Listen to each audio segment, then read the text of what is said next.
basically, you can bend any note, any string, as long as you're bending it to another note in the scale. So you can get really creative with it, and there's guys out there that do a lot more of it than I do. But basically, if you take the pentatonic scale, we're in the C minor pentatonic scale.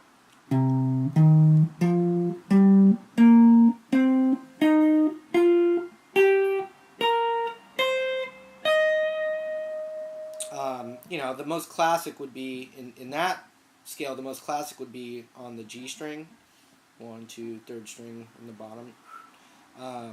Now you could bend it up to this note by going like this. And so when you're bending, you're actually bringing a fret to your finger instead of sliding up to it. So the thing about bending that's hard is you have to use your ear, to make it sound like it's in tune. But on the G string, you actually have the blues note right here.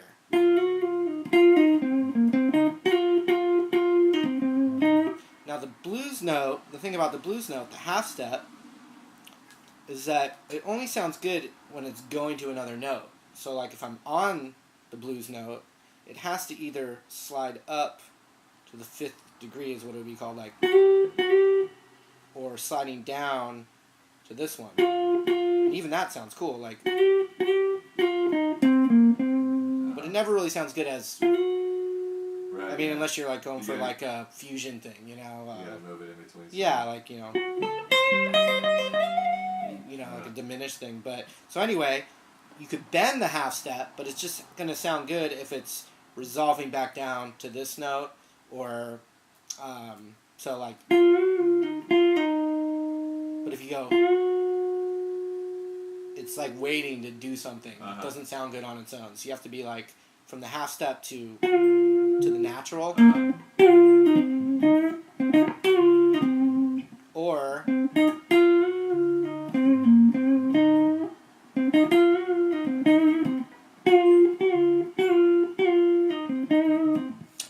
and then you can do the whole step bend. The whole step bend can be a resolution in itself. It's the 5th tone of the key, so it sounds good anywhere. I mean,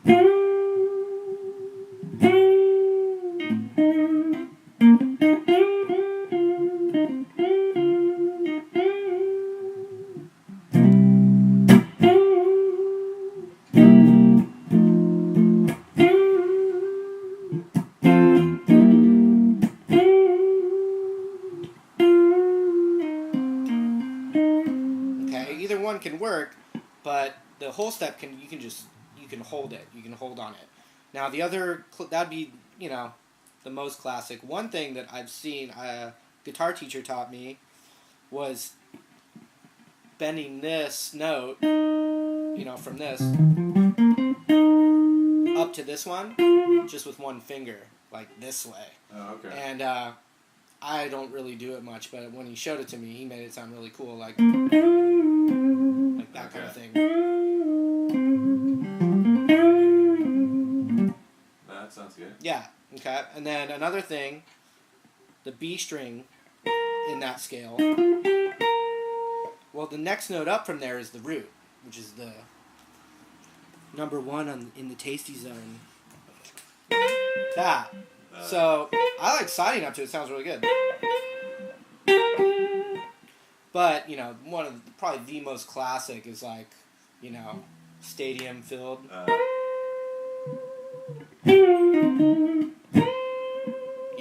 That's it. That's the one. Now you have to use your ear to make it sound like perfectly the root, which is right there. And so you'll hear a classic thing is bending that up and then hitting the natural unbent root, like, or like in, Maiden, and many others, Van Halen, everything, but that kind of thing too. So the B string bend up, right into the G string bend a whole step, followed by a half step, but it just has to resolve. Right, yeah.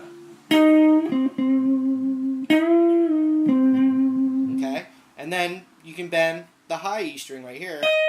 Now you could slide up to it, because that's going to be the note that we're bending up to there. And that's, you know.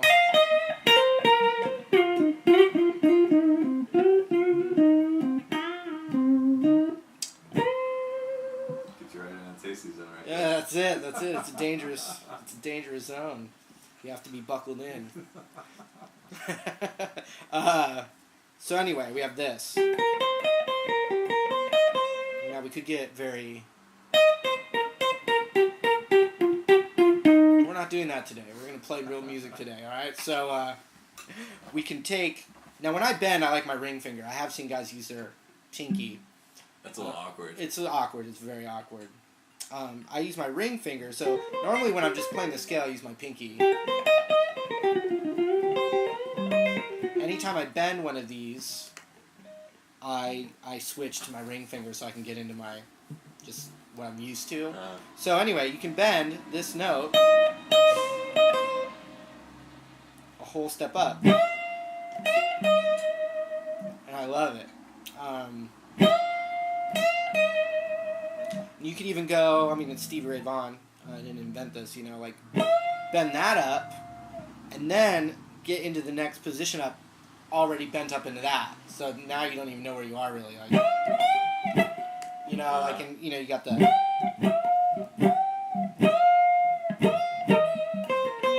Now I'm bending the B. So, I mean, you can bend everything, like I said, as long as it's to a note in the scale. So right here, the 13th fret, bend that up a whole step. And by the way, that's also another spot where you can do the half E, as long as it resolves. Whole step bend, followed by the next position down, 11th fret, whole step bend. Back down. And then I have to just transition somehow, because my first finger's on a bad note. This, if I were to let it off and hit that, it's totally wrong. Doesn't sound good. Right. I have to resolve it. Now I'm back in the thing. So I can go right into this B string bend.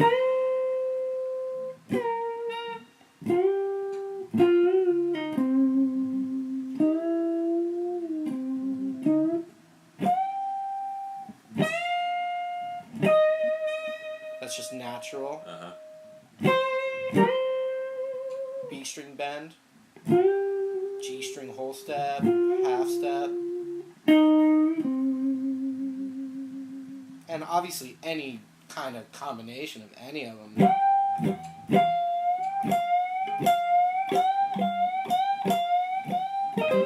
I mean, that, you know, I mean, I'm literally trying to quote Stevie Ray Vaughan.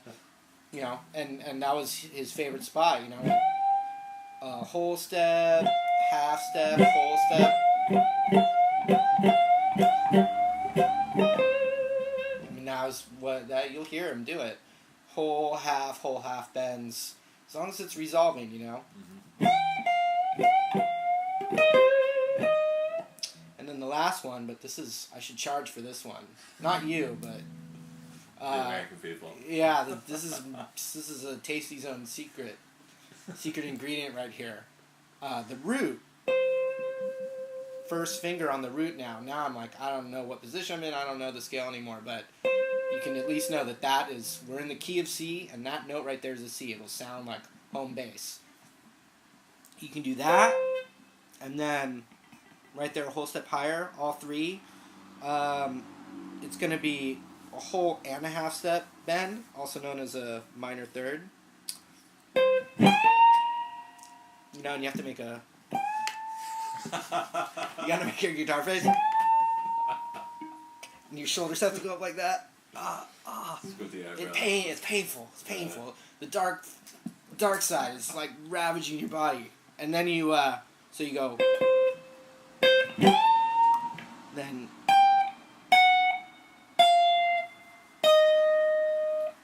Now you're back in...